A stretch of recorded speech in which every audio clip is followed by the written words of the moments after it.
নিচে জিতেছে। 4টে সিটের মধ্যে 3টে সিট ছিল বিজেপি, লোকসভাতেও ছিল, বিধানসভাতেও ছিল। সেটা তৃণমূল কংগ্রেস জিতেছে, আর আমাদের সিটটা আমরা জিতেছি। অর্থাৎ আউট অফ 4।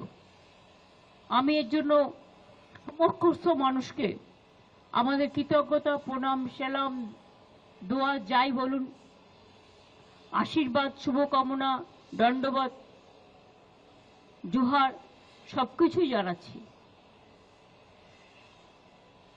আজকের এই জয়টা মানুষের জয়।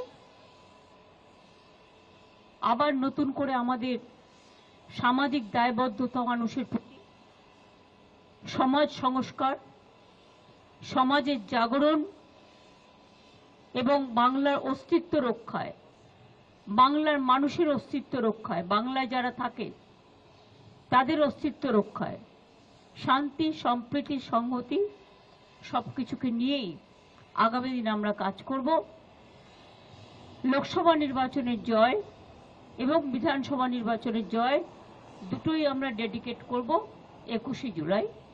আমরা টোটালটাই যারা নো আইডি নো ভোট এই লড়াইয়ে প্রাণ দিয়েছিলেন তাদেরকে মনে রেখে গণতান্ত্রিক ধারাকে সম্মান জানিয়ে, অনেক চক্রান্ত সত্ত্বেও মানুষ তো ভোটটা দিচ্ছে।